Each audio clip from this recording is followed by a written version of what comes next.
Hello बच्चों, जो हम लोग बोर्ड के PYQs कर रहे थे उसमें हमने थ्योरेटिकल क्वेश्चन डिस्कस किए थे, न्यूमेरिकल क्वेश्चन डिस्कस किए थे। डेरिवेशन वाला क्वेश्चन रह गया था, उसमें डेरिवेशन हम लोग करते हैं। ऐसे क्वेश्चन का पहला, दूसरा, चौथा, उसके बाद 10, 11, 12। इसमें देखिए एक डेरिवेशन आया था 12 नंबर क्वेश्चन में। A thin circular ring of radius r is charged uniformly so that its linear charge density becomes lambda. Derive an expression for the electric field at a point P at a distance x from it along the axis. The ring hence prove that at the large distance x is greater than r. तो इसमें देखिए जरा क्या है, क्या कह रहा है ये। एक रिंग है,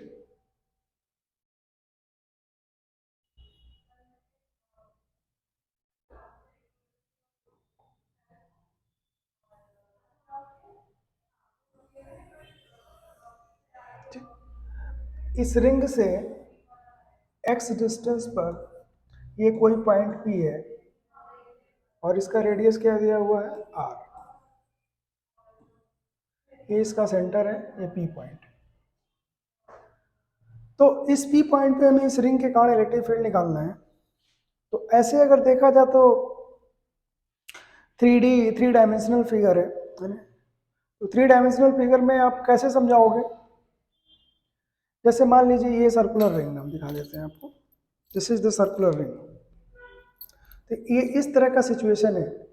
ये सर्कुलर रिंग है और ये इसका सेंटर है और ये पॉइंट है। इसका जो टिप है ये पॉइंट है, इस तरह से दिख रहा है। तो ये जो टिप होगा इसका, ये इस सर्कल के किसी भी पॉइंट से इक्वल डिस्टेंस पे होगा। कैसे? ये r है और ये x है। मतलब ये डिस्टेंस हमारा क्या है, r, और ये डिस्टेंस हमारा कितना है, x। ये रेडियस है इसका। ये डिस्टेंस कितना हो जाएगा, स्मॉल r मान लीजिए, that is under root r square plus x square. ये जो टिप है इसका, ये रिंग के हर पॉइंट से r डिस्टेंस पे है, स्मॉल r, जो कि under root r square plus x square है। अब देखिए एक एलिमेंट ऊपर है और एक एलिमेंट नीचे है। तो इस एलिमेंट के कारण अगर हम यहाँ इलेक्ट्रिक फील्ड फाइंड करें तो ऐसे मिलेगा। इस रिंग के कारण, इस पॉइंट के कारण, पॉइंट चार्ज यहाँ ले लो, इसके कारण यहाँ इलेक्ट्रिक फील्ड ऐसे मिलेगा। जैसे ये पॉइंट सीधा होता तो ऐसे मिलता, ये पॉइंट ऐसे है तो ऐसे मिल जाएगा। मतलब एक अगर हम यहाँ पे छोटा सा चार्ज ले लें DQ, तो इस DQ के कारण इस पॉइंट पे जो इलेक्ट्रिक फील्ड होगा वो इस डायरेक्शन में हो जाएगा। इलेक्ट्रिक फील्ड D कितना हो जाएगा, 1/4πε0 DQ बाई r स्क्वायर, क्योंकि ये डिस्टेंस हमारा r है और ये डिस्टेंस कितना है, कैपिटल R। तो यहाँ पे इलेक्ट्रिक फील्ड डी हो गया। अब अगर इस एंगल की बात हम कर लें थीटा, तो इधर देखो ये एंगल भी कितना हो जाएगा, थीटा। तो इस डी का एक कंपोनेंट इधर मिलेगा डी कॉस थीटा और एक कंपोनेंट इधर मिलेगा डी साइन थीटा। इसी तरह से एक एलिमेंट यहाँ पे ले लो, तो इसके कारण इलेक्ट्रिक फील्ड ये डी इधर हो जाएगा। फिर वही चीज, अगर ये एंगल थीटा सिमेट्री से तो ये एंगल थीटा हो जाएगा, तो ये एंगल थीटा हो जाएगा। तो डी का ये कंपोनेंट क्या हो जाएगा, डी कॉस थीटा। ये क्या हो जाएगा, डी साइन थीटा। तो ये डी साइन थीटा, ये डी साइन थीटा क्या हो जाएगा, कैंसिल। इसका मतलब इस पॉइंट पे, पी पॉइंट पे जो इलेक्ट्रिक फील्ड हमको मिला, अगर मैं उसको एक्स डायरेक्शन कह लूँ, है ना, और इसको वाई डायरेक्शन कह लूँ, तो डी ई एक्स, तो डी ई एक्स की बात करें तो कितना मिला, 2d cos थीटा। और 2d कितना मिला है, 1/4πε0 dq बाई r स्क्वायर। और इस ट्रेंगल से अगर cos थीटा निकालें तो बेस अपॉन हाइपोटेन्यूज, बेस हमारा कितना था यहाँ पे, x, है ना।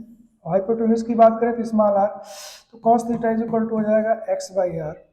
तो ये हो जाएगा D E X is equal to 2/4πε0 2/4πε0, और ये आर स्क्वायर क्या हो जाएगा, आर क्यूब, और आर की वैल्यू इतनी ही, तो हो जाएगा are square plus x square to the power 3/2। R cube हुआ ना, R is equal to under root R square plus x square है, तो इसका क्यूब करोगे, देखो आर इज इक्वल टू है r square plus x square to the power half. तो r cube करोगे तो क्या हो जाएगा, are square plus x square to the power 3/2। ये आ गया। डी क्यू कितना होगा? अब देखो ये जो हमने लिया है डी क्यू, यहाँ पे ये डी क्यू लिया है और ये डी क्यू लिया है, तो ऊपर का डी क्यू नीचे का डी क्यू ये दोनों आ गया। इस डी क्यू को हमको इंटीग्रेट कर देना है क्योंकि हमने 2 ले लिया है, तो यहाँ पे हम क्या करेंगे इंटीग्रेशन डी क्यू। जब इंटीग्रेशन डी क्यू को इंटीग्रेट करेंगे तो हमको केवल आधा वाला चार्ज लेना पड़ेगा, क्योंकि आधा वाला चार्ज लेंगे तो नीचे वाला चार्ज तो अपने आप ही आ गया है ना, तो ऊपर वाले का चार्ज कितना हो जाएगा q/2, तो इसको इंटीग्रेट करने पे q/2 मिलेगा, इसको इंटीग्रेट कर लेंगे तो ex मिलेगा, ये हो जाएगा टी क्यू q/2 होगा, 2 कट जाएगा, तो 1/4πε0 qx upon r square plus x square to the power 3/2। ये हो गया इलेक्ट्रिक फील्ड एक्स डिस्टेंस पे इसके कारण। फिर देखें एक बार इसमें जो मेन पॉइंट है, ये डी क्यू हम ले चुके हैं, तो इस डी क्यू को हमको केवल यहाँ से यहाँ तक का इंटीग्रेशन लेना है, तो ये q/2 हो जाएगा। इस क्वेश्चन में हमको दिया हुआ था कि इसकी लीनियर चार्ज डेंसिटी लैम्डा है। लीनियर चार्ज डेंसिटी लैम्डा का मतलब ये हो गया कि q/2πr is equal to lambda, तो हमको इसमें लैम्डा के टर्म्स में आंसर देना होगा, क्योंकि लैम्डा इसमें दिया हुआ, क्यू आपको दिया नहीं हुआ। तो एक काम करो, इसको 4 पाई के जगह 2 पाई तो दिख रहा है, तो r से ऊपर मल्टीप्लाई कर दो, r से नीचे मल्टीप्लाई कर दो, तो क्या मिलेगा देखो, x r से ऊपर मल्टीप्लाई किया, r से नीचे मल्टीप्लाई किया, r upon 2ε0 r square plus x square to the power 3/2, और ये अब q देखो r ऊपर किया और r से नीचे करेंगे, और ये 2 लिख चुके हैं, तो 2πr यहाँ से आया, q/2πr, इसी q/2πr के जगह लिख देंगे लैम्डा, तो ये रिलेशन हो जाएगा Ex is equal to lambda X R upon 2ε0 r square plus x square 3/2।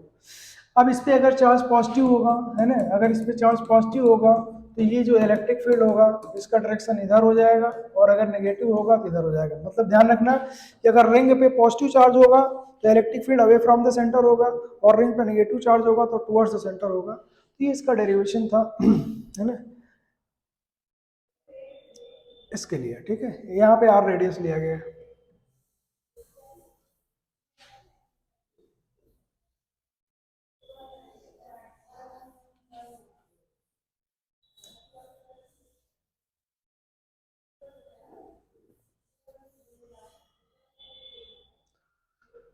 Next question आते हैं 13, 14 हो चुका, 15, 16, 17 में हो चुका, ये भी हो चुका। Derive an expression for the electric field due to a dipole of the length 2a at a point distance r from the center of the dipole at the axis line, ठीक है। तो ये डाइपोल के कारण कह रहा है ना, तो ये माइनस क्यू ले लो और ये प्लस क्यू ले लो, ये माइनस क्यू हो गया, ये प्लस क्यू हो गया, ये सेंटर है, यहाँ से r डिस्टेंस पे, सॉरी यहाँ से r डिस्टेंस पर ये पॉइंट P है, तो ये सेंटर का डाइपोल का लेंथ हम लोग 2l लिखते हैं, तो ये डिस्टेंस यहाँ से यहाँ तक का l हो जाएगा, और ये डिस्टेंस हमारा यहाँ से यहाँ तक l हो जाएगा। तो ये प्लस क्यू यहाँ पे इलेक्ट्रिक फील्ड इस डायरेक्शन में देगा, E पॉजिटिव, और माइनस वाला इलेक्ट्रिक फील्ड इस डायरेक्शन में देगा। मैंने बताया था आपको कॉन्सेप्ट अगर याद हो कि अगर कोई प्लस चार्ज है और उसके कारण यहाँ इलेक्ट्रिक फील्ड निकालना तो उसका डायरेक्शन इधर होगा, और अगर माइनस चार्ज है यहाँ इलेक्ट्रिक फील्ड निकालना तो इधर होगा। तो ये प्लस क्यू है तो ये इधर देगा, माइनस क्यू है तो इधर देगा। अच्छा, प्लस क्यू से अगर हम डिस्टेंस की बात करें तो ये डिस्टेंस हो जाएगा, है ना। तो देखो यहाँ से यहाँ तक का डिस्टेंस r है, इसमें से ये डिस्टेंस l है, तो ये डिस्टेंस हमारे लिए r माइनस l हो गया। और माइनस क्यू की बात करें तो हमको यहाँ से यहाँ तक का डिस्टेंस लेना पड़ेगा, तो यहाँ से यहाँ तक का डिस्टेंस r है, ये l है, तो ये डिस्टेंस कितना हो गया, r प्लस l हो गया।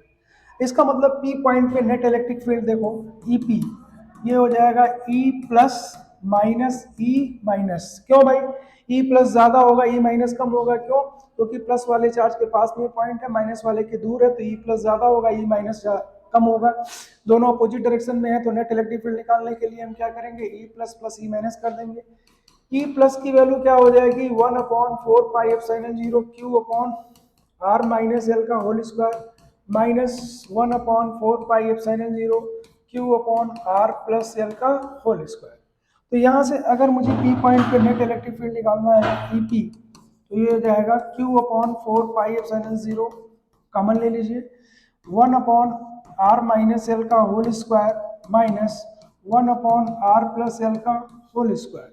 तो यहाँ से मिल जाएगा E P is equal to Q/4πε0 r+l का होल स्क्वायर माइनस r-l का होल स्क्वायर अपॉन r+l का स्क्वायर r-l का स्क्वायर। तो यहाँ से देखिए क्या हो जाएगा, इसमें अगर हम फॉर्मूला लगा लें ए स्क्वायर माइनस बी स्क्वायर, तो r+l Q/4πε0 हो जाएगा r+l प्लस r-l, एक ये हो जाएगा, दूसरा हो जाएगा r+l माइनस r-l, है ना, ए स्क्वायर माइनस बी स्क्वायर, ए की जगह तुम्हारा ये हो जाएगा r+l और बी की जगह हो जाएगा r-l, तो ए प्लस बी, ए माइनस बी, और ये देखो r+l r-l, तो ए स्क्वायर माइनस बी स्क्वायर, और दो बार है तो स्क्वायर हो जाएगा, तो r square minus l square का होल स्क्वायर,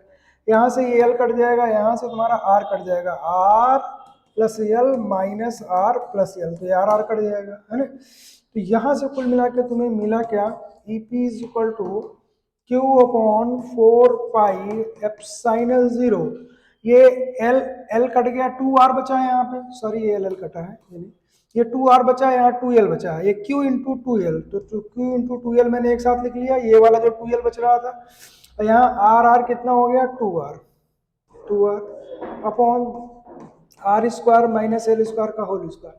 अब देखो यहाँ r ग्रेटर देन एल है, तो r square greater than L square होगा, तो r square minus l square को हम r स्क्वायर लिख देंगे, है ना। तो ये हो जाएगा Q2L क्या हो जाएगा P, तो P अपॉन 4πε0 और 2r अपॉन ये r square minus l square को r स्क्वायर लिखोगे, उसका स्क्वायर करोगे तो r⁴ ये कट जाएगा, है ना। तो कुल मिला करके कितना हो जाएगा 2p upon r Q, 2p upon r Q. R देखो यल से बड़ा है, ये डाइपोल बहुत छोटा होता है, इसका लेंथ हमने बताया था बहुत कम होता है, और ये आर डिस्टेंस बहुत ज्यादा है, तो आर के कंपैरिजन में एल को नेग्लेक्ट कर सकते हैं, जैसे आर स्क्वायर को एक बाल्टी पानी मान लो, एल स्क्वायर को एक बूंद पानी मान लो, तो आर स्क्वायर से एल स्क्वायर घटाओगे तो कोई फर्क नहीं पड़ेगा, एक बाल्टी से एक बूंद पानी निकाल दोगे तो कोई फर्क नहीं पड़ता है ना। तो r square minus l square को हम आर स्क्वायर लिख दिए, ये फार्मूला हो गया। और इलेक्ट्रिक फील्ड का डायरेक्शन क्या हुआ, नेट इलेक्ट्रिक फील्ड आपका ईपी इस डायरेक्शन में हो गया, ये तुम्हारा माइनस है, ये प्लस है, माने डाइपोल मोमेंट के डायरेक्शन में, इसका मतलब एक्सिस पे जो इलेक्ट्रिक फील्ड होता है वो डाइपोल के डायरेक्शन में होता है, तो this is the electric field due to electric dipole. अच्छा, इसी में पोटेंशियल का भी पूछता है, तो पोटेंशियल का पूछता है तो मैं इसमें पोटेंशियल का ही बता देता हूँ आपको, है ना, पोटेंशियल का ही बता देता हूँ, ठीक है। इसी पॉइंट पे मान लीजिए आपको पोटेंशियल पूछता कुछ नहीं करना है, पोटेंशियल के लिए हमें क्या लिखना पड़ेगा P, तो इस P पॉइंट पे पोटेंशियल एक प्लस वाला देगा V प्लस और माइनस वाले देगा V माइनस। देखो पोटेंशियल की अगर हम बात करें, तो पोटेंशियल पॉजिटिव और नेगेटिव होता है, पॉजिटिव और नेगेटिव होता है ना, ये डायरेक्शन नहीं होता है, तो ये प्लस वाला चार्ज पॉजिटिव पोटेंशियल देगा, माइनस वाला नेगेटिव पोटेंशियल देगा, तो यहाँ हम E की जगह क्या लिख दे V, E की जगह क्या लिख दे V, E की जगह क्या लिख दे V, तो ये Q upon R minus L, है ना, ये हो जाएगा, स्क्वायर नहीं होता इसमें फॉर्मूले में, यहाँ भी Q upon R minus L हो जाएगा, और ये देखो प्लस वाले को हमने यहाँ प्लस लिखेंगे, ठीक, प्लस वाले का पोटेंशियल प्लस लिखा, और प्लस में माइनस वाले का पोटेंशियल माइनस लिखा मैंने, माइनस वाले का पोटेंशियल माइनस लिखा, क्या फॉर्मूला होता है 1/4πε0 Q/r, r माने डिस्टेंस, तो प्लस वाले का डिस्टेंस कितना r माइनस है, तो इसको लिख लिया 1/4πε0 Q/r माइनस है, माइनस वाले का नेगेटिव देगा तो क्या होगा 1/4πε0 Q/r प्लस नेगेटिव के साथ में, तो बस यहाँ पे हम क्या लिख देंगे V लिख देंगे, ई की जगह हम क्या लिख देंगे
कहाँ पे गायब हो गए हैं? क्या चाहिए आपको PDF? गड़बड़ आ गया। Split screen. वो तो मैंने किया, उसके बाद इसको भी खोला था, फिर भी नहीं आ रहा था। ये डाटा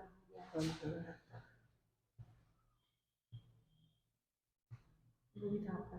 ठीक कर दें, इस साइड कर दें। ठीक। चलिए ठीक, एडिटिंग में तो आ जाएगा वो।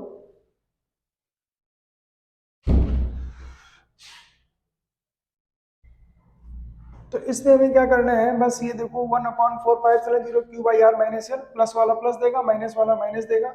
अभी दोनों को जोड़ देंगे, है ना। तो ये हम लिख दिए v, ये पोटेंशियल v हो गया, और ये q upon r minus l, है ना। तो ये आर माइनस एल हो गया है, q upon r minus l हो जाएगा, है ना।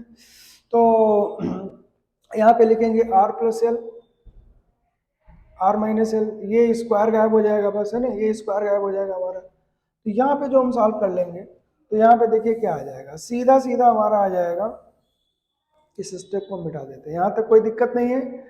तो ये r plus l minus r plus l, तो क्यू इंटू ऊपर आ गया तुम्हारा 2l, और नीचे आ जाएगा are square minus l square, ये क्या हो गया Vp, है ना, ये Vp पोटेंशियल हो गया Q अपॉन 4 पाई एप्सिलॉन 0, और सॉरी Q नहीं P, 1/4 pi epsilon 0 P by are square. तो ये पोटेंशियल हो गया। एक बात ध्यान रखना बेटा, जैसे अगर ये पॉइंट हम इधर ले लेते, है ना, जैसे हमने पॉइंट इधर लिया है, ये प्लस वाले के पास में था, तो प्लस वाले का पोटेंशियल ज़्यादा था, माइनस वाले का कम था, तो इसलिए इस पर नेट पोटेंशियल क्या हुआ, पॉजिटिव।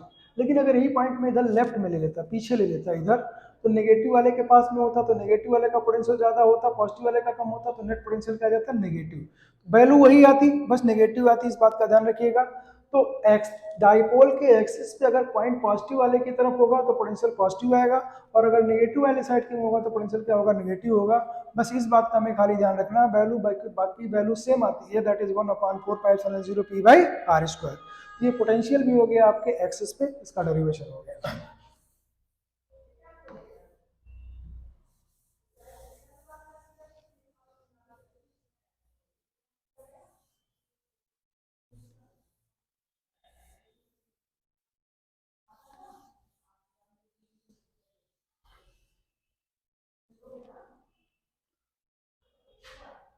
उसके बाद आते हैं हम लोग,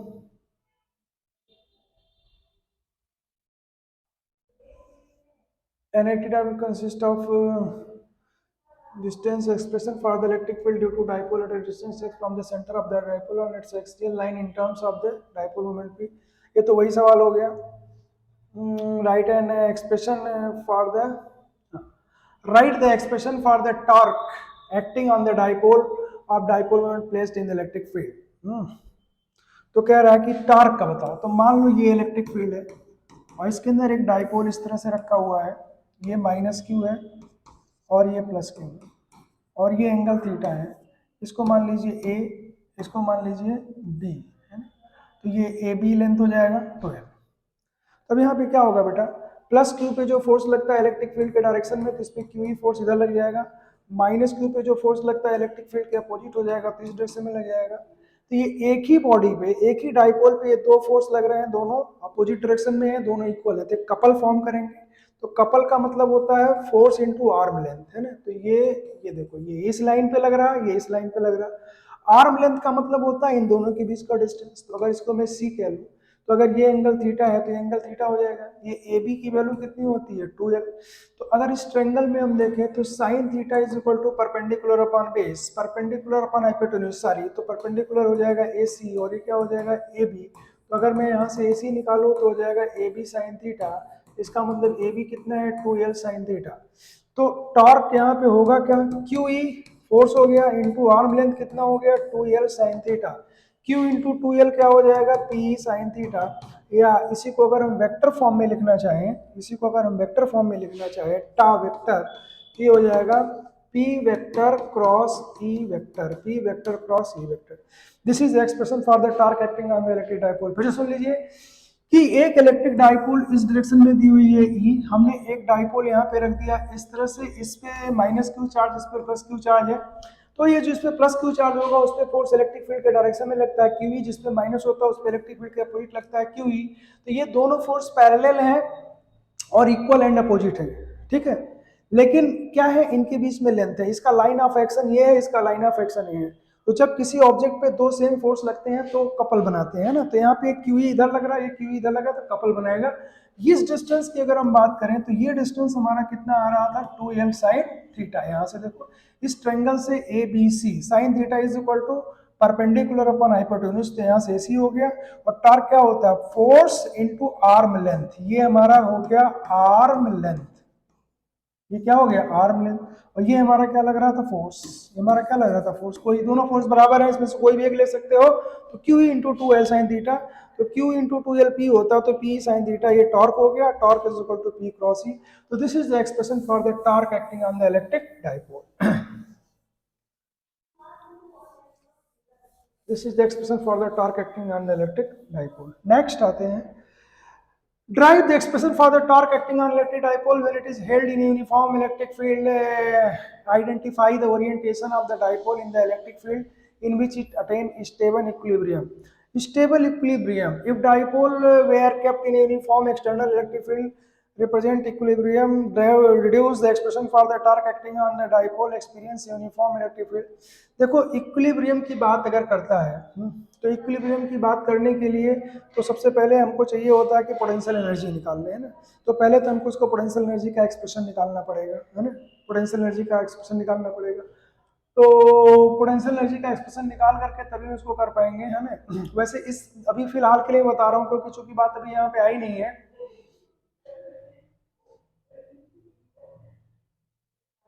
देखिए यही क्वेश्चन फिर बार बार यहाँ पे दे रहा है, define a torque acting on dipole, what happen field non uniform, ये तो मैं क्वेश्चन डिस्कस कर चुका हूँ।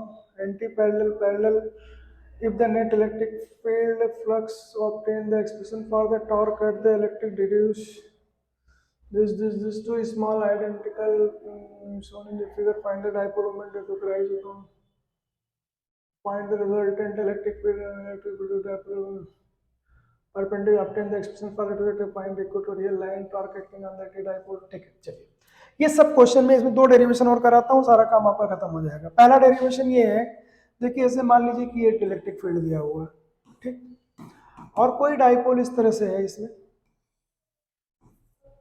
ये माइनस क्यू है और ये प्लस क्यू, उसके बाद ये डाइपोल ऐसे हो जा रहा है,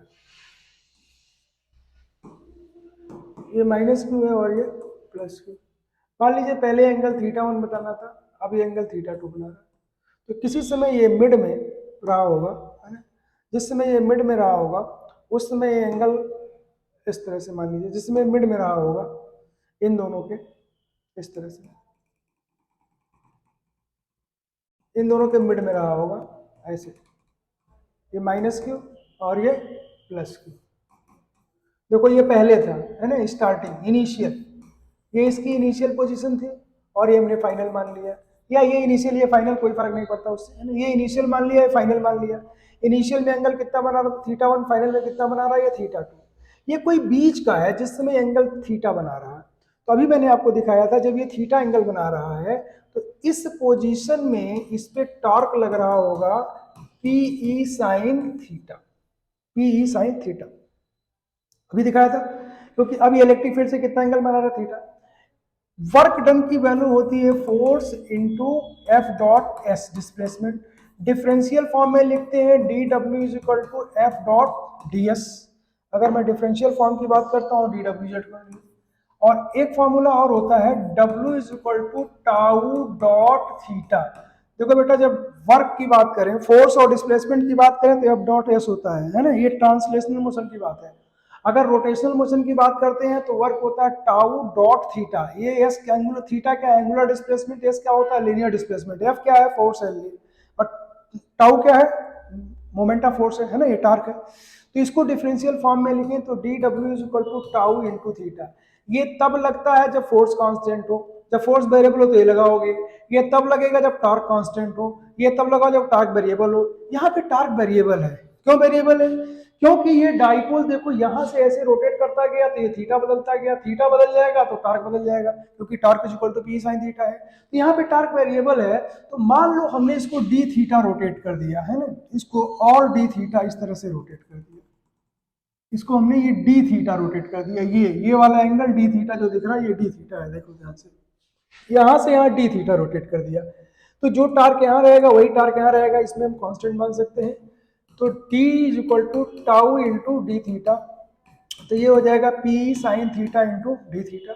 अब इसको इंटीग्रेट कर लेंगे हम, है ना, तो यहाँ से हमें मिल जाएगा w यहाँ एंगल लगा लेंगे थीटा 1 और थीटा 2, क्योंकि पहले एंगल बना रहा था थीटा 1 बाद में थीटा 2, तो यहाँ से हो जाएगा डब्ल्यू पी साइन थीटा का इंटीग्रेशन क्या होता है कॉस थीटा, तो कॉस थीटा लगा देंगे, माइनस में होता है वैसे, माइनस में है ना, चलो माइनस लगा दिया, और लिमिट लगा लोगे तो cos theta 2 minus cos theta 1, ठीक है, cos theta 2 minus cos theta 1। अब ये माइनस प्लस का चक्कर में हटा देता हूँ यहाँ पे, है ना, तो ये वर्क डन की वैल्यू मैं लिख देता हूँ सीधा, देखो P है ना, मॉड के अंदर लिख लो cos theta 1 minus cos theta 2 या cos theta 2 minus cos theta 1, इससे कोई फर्क नहीं पड़ेगा क्योंकि यहाँ पे मॉड लगा हुआ तो वर्क पॉजिटिव आएगा। तो ये अब वर्क पॉजिटिव, इस फॉर्मूले से तुम जब भी निकालोगे तो वर्क तो तुमको हमेशा पॉजिटिव ही मिलेगा, ठीक है।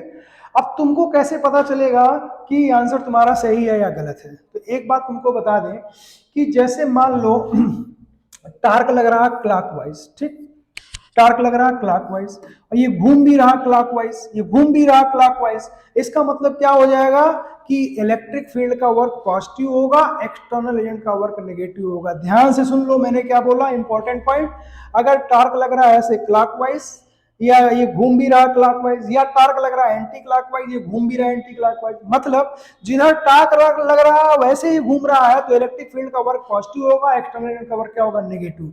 तो सवाल में पहले तो ये पूछ लेना, सवाल में पूछता कि भाई वर्क डन बताओ, वो मेंशन नहीं करता, जब मेंशन नहीं करेगा तो समझ लो कि इलेक्ट्रिक फील्ड का वर्क पूछ रहा है तुमसे, अगर मेंशन कर देता है एक्सटर्नल एजेंट का तो फिर ध्यान रखना पड़ेगा कि इलेक्ट्रिक फील्ड का वर्क अगर पॉजिटिव होगा तो एक्सटर्नल एजेंट का वर्क क्या होगा, नेगेटिव होगा। तो यहाँ पे देखो अभी मैंने तुमको बताया था कि जैसे मान लो ये इलेक्ट्रिक फील्ड है, ठीक, और ये डाइपोल ऐसे रखा हुआ था, है ना, ये मान लो माइनस है, ये प्लस है, तो P का डायरेक्शन ये हो गया और E का डायरेक्शन ये हो गया, E का डायरेक्शन ये है, ये एंगल थीटा है ना, ये बीच में इंटरमीडिएट वाला जो लिया था व्हाइट वाला, तो P cross E, P cross E, P cross E, P cross E क्या मिल रहा तुमको, क्लॉकवाइज, P क्रॉस E क्या मिल रहा, क्लॉकवाइज।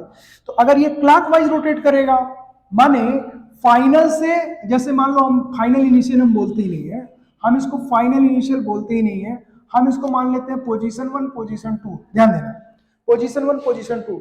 तो अगर ये नंबर 2 पोजीशन से नंबर 1 पोजीशन आ रहा है, इसका मतलब क्लॉकवाइज रोटेट कर रहा है, तो इलेक्ट्रिक फील्ड का वर्क क्या होगा, पॉजिटिव, माने 60 डिग्री से 30 डिग्री होगा तो इलेक्ट्रिक फील्ड का वर्क क्या होगा, पॉजिटिव, एक्सटर्नल का वर्क क्या होगा, नेगेटिव। लेकिन अगर 30 से 60 की बात करें तो टार्क कैसे लग रहा है, क्लॉकवाइज, घूम कैसे रहा, एंटी क्लॉकवाइज, तो इलेक्ट्रिक फील्ड का वर्क क्या हो जाएगा, नेगेटिव, एक्सटर्नल का वर्क क्या हो जाएगा, पॉजिटिव। तो ये बात हमेशा ध्यान में रखिएगा, जिधर टार्क लगता है अगर उधर ही रोटेट करता है तो वर्क डन की वैल्यू क्या होती है, positive of the electric field, और अगर अपोजिट घूमता है तो नेगेटिव होती है। अब इसमें हम बात करते हैं पोटेंशियल एनर्जी का। पोटेंशियल एनर्जी का क्या होता है,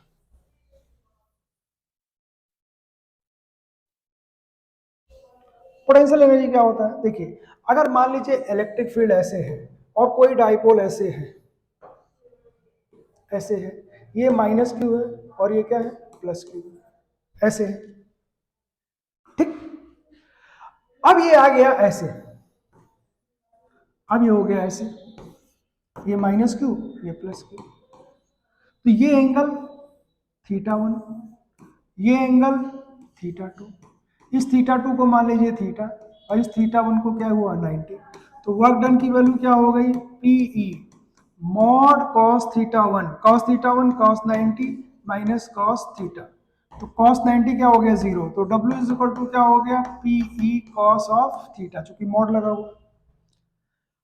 अब देखो work done you delta, you क्या होता है, यू क्या होता है माइनस डब्ल्यू, ये क्या हो गया माइनस पीई कॉस थीटा, तो यू क्या हो गया minus P vector dot E vector.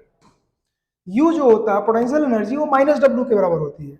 W क्या होता है? Work done by the field, work done by the field, ये बात आप ध्यान रखिएगा। तो यहाँ भी ये रोटेट कैसे किया है? क्लॉकवाइज। इस पे टार्क भी कैसे लग रहा था? क्लॉकवाइज। तो इलेक्ट्रिक फील्ड का वर्क क्या होगा? पॉजिटिव। पोटेंशियल एनर्जी क्या हो जाएगी? नेगेटिव, है ना। तो पोटेंशियल एनर्जी का जो एक्सप्रेशन आता है, अगर ये थीटा एंगल पे रखा है तो potential energy minus P cos theta. देखो इसी पोजीशन के लिए जो हमारा टॉर्क आया था, उस टॉर्क की वैल्यू क्या आई थी? पी साइन थीटा, जिसको हम लोगों ने पी क्रॉस ई के फॉर्म में लिखा था, tau vector is equal to P cross E. लेकिन अगर हम पोटेंशियल एनर्जी की बात करेंगे तो U is equal to minus P cos theta. कहता है पोटेंशियल एनर्जी का एक्सप्रेशन फाइंड करो। पोटेंशियल एनर्जी का एक्सप्रेशन फाइंड करने का मतलब यही होता है कि यू आपको फाइंड करना है।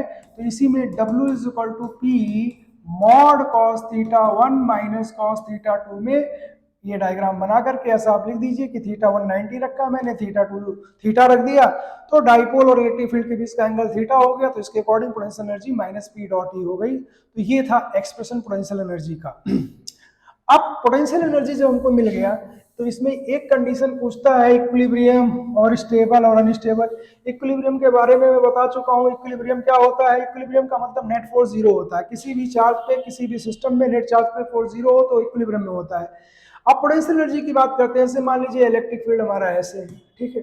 डाइपोल तुमने ऐसे रख दिया, ये माइनस ये प्लस, या तुमने डाइपोल ऐसे रख दिया प्लस ये माइनस, या तुमने डाइपोल ऐसे रख दिया ये माइनस ये प्लस, तो क्या होगा?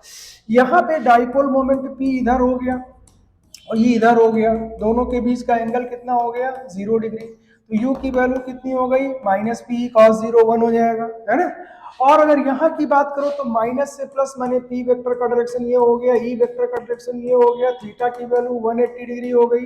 तो अगर मैं U की बात करूंगा तो minus P E into cos 180, cos 180 minus 1 होगा तो प्लस पी हो जाएगा, है ना। यहाँ की बात करो तो थीटा 90 डिग्री हो जाएगा, तो यू 0 हो जाएगा, पोटेंशियल एनर्जी 0। माने अगर डाइपोल ऐसे रखा हुआ है, माने पी और ई सेम डायरेक्शन में है, तो पोटेंशियल एनर्जी मिनिमम होगी, तो इसको बोलते हैं स्टेबल, है ना, स्टेबल इक्विलिब्रियम। फोर्स भी 0 है भाई, प्लस क्यू पे फोर्स इधर लगेगा, माइनस क्यू पे इधर लगेगा, तो स्टेबल इक्विलिब्रियम है। और यहाँ पे पोटेंशियल एनर्जी मैक्सिमम हो गई, तो ये हो गया अनस्टेबल इक्विलिब्रियम, है ना, अनस्टेबल इक्विलिब्रियम। और इसको कह सकते हो न्यूट्रल इक्विलिब्रियम कह सकते हो। तो बार बार कहता है इक्विलिब्रियम की कंडीशन बताओ, अनस्टेबल की, स्टेबल की। तो ये सब कहानी आप ध्यान रखिएगा। पी और ई के बीच का कोण 0, स्टेबल, और 180 तो अनस्टेबल। पोटेंशियल एनर्जी मैक्सिमम तो अनस्टेबल, पोटेंशियल एनर्जी मिनिमम तो स्टेबल। पोटेंशियल एनर्जी से हम स्टेबिलिटी डिफाइन करते हैं किसी भी चीज की, तो चाहे डाइपोल हो चाहे जो भी हो, तो मैंने इसके अकॉर्डिंग इसको डिफाइन कर दिया।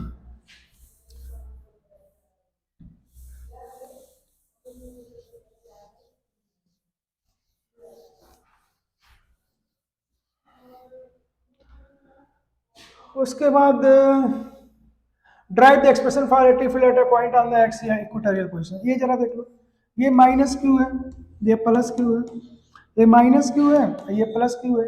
ये इसका परपेंडिकुलर बाइसेक्टर है, इक्वेटोरियल लाइन है ना। दोनों लाइन को मिलाने वाली, दोनों चार्जेस को मिलाने वाली लाइन जो सेंटर से परपेंडिकुलर पास करे, इक्वेटोरियल लाइन। अब मान लो यहाँ पे कोई पॉइंट हमने ले लिया पी, यहाँ इलेक्ट्रिक फील्ड निकालना है जो यहाँ से कितने डिस्टेंस पे, एक्स डिस्टेंस पे, तो ये डिस्टेंस कितना होगा एल, ये डिस्टेंस कितना होगा एल। ये प्लस वाला यहाँ पे इलेक्ट्रिक फील्ड इधर देगा ई प्लस, प्लस अपने से क्या देगा, दूर देगा। ये माइनस वाला इलेक्ट्रिक फील्ड अपनी तरफ देगा तो क्या देगा, ई माइनस देगा। अगर ये आर में कह लूँ तो ये भी आर हो जाएगा। ये आर की वैल्यू कितनी हो जाएगी, under root X square plus L square, है ना। राइट एंगल ट्रायंगल से देख लो, ये तुम्हारा एक्स है, ये एल है, तो क्या होगा, under root R square plus x square. अच्छा सिमिट्री से देखो, अगर ये एंगल थीटा है तो तुम्हारा ये भी एंगल थीटा हो जाएगा। तो यहाँ पे हम एक लाइन खींच देते हैं, अगर ये एंगल थीटा हुआ तो ये भी एंगल थीटा हो गया। इस E प्लस का ये कंपोनेंट अब इधर ले लेंगे तो मिलेगा E प्लस कॉस थीटा, एक कंपोनेंट इधर ले लेंगे तो मिलेगा E प्लस साइन थीटा। इस E का एक इधर मिलेगा, एक इधर मिलेगा, है ना। उसी तरह से E माइनस जो है इसका एक इधर मिलेगा, that is E minus cos theta, और एक इधर मिलेगा E माइनस साइन थीटा। अच्छा E प्लस ई माइनस दोनों बराबर होंगे, क्यों? क्योंकि देखो ये चार्ज दोनों बराबर है, और ये डिस्टेंस भी बराबर है। तो यहाँ पे E प्लस और E माइनस दोनों बराबर है। मैग्नीट्यूड में बस खाली डायरेक्शन का फर्क है। E प्लस का डायरेक्शन इधर होगा, ये पॉजिटिव चार्ज है तो इससे दूर हो गया, ये माइनस चार्ज इसकी तरफ हो गया।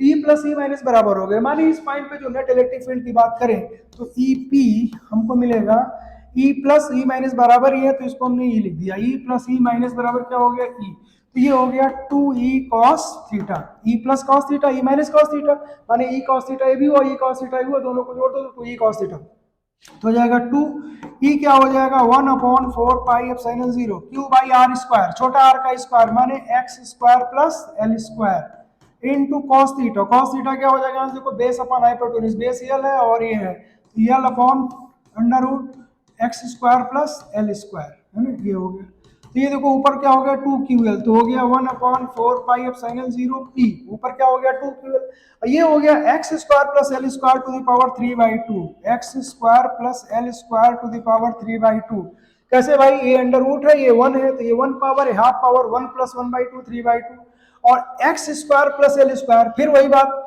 ये एल बहुत छोटा है तो x square plus L square को हम लोग क्या लिख सकते हैं एक्स स्क्वायर, तो यहाँ पे हो जाएगा E P is equal to 1/4 pi epsilon 0 p upon ये एक्स स्क्वायर और एक्स स्क्वायर के पावर 3/2, तो ये 2 से 2 कट जाएगा, तो ये हो गया 1/4 pi epsilon 0 p by x square, यहाँ पे इलेक्ट्रिक फील्ड का डायरेक्शन ई पी इस डायरेक्शन में होगा, ये प्लस है ये माइनस है तो डाइपोल मोमेंट हमारा इधर है p और इलेक्ट्रिक फील्ड इधर होगा, इक्वेटोरियल पोजीशन पे परपेंडिकुलर बाइसेक्टर पे जो इलेक्ट्रिक फील्ड का डायरेक्शन होता है वो डाइपोल मोमेंट के क्या होता है अपोजिट होता है, और p by R X cube होता है, p बाई एक्स क्यूब होता है, वहां पे क्या होता था एक्सिस पे 1/4 pi epsilon 2p upon x cube, एक फर्क ये है यहाँ p बाई एक्स क्यूब वहां 2p बाई एक्स क्यूब होता है, दूसरा फर्क ये है वहां डाइपोल मोमेंट के डायरेक्शन में होता है, डाइपोल मोमेंट के परपेंडिकुलर होता है।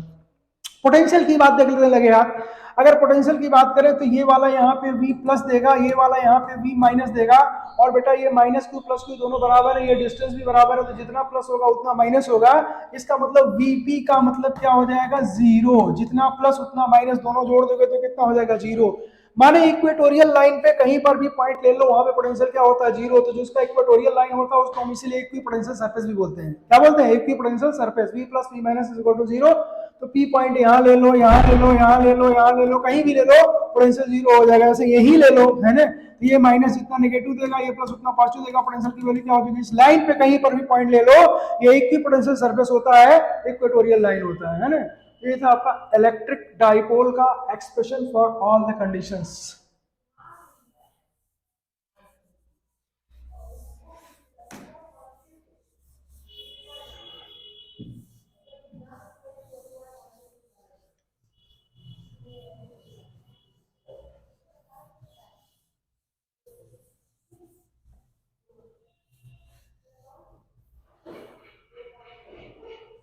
ओके तो फिर ये हो गए सारे डेरिवेशन, अब इसमें गॉस लॉ वाले डेरिवेशन लगाने, नेक्स्ट वीडियो में गॉस वाला बना देते हैं, इनफाइनाइट सीट का, लाइन चार्ज का, और स्फेरिकल सेल का और स्फेयर का, ये चैप्टर कंप्लीट हो जाएगा आपका। Thank you.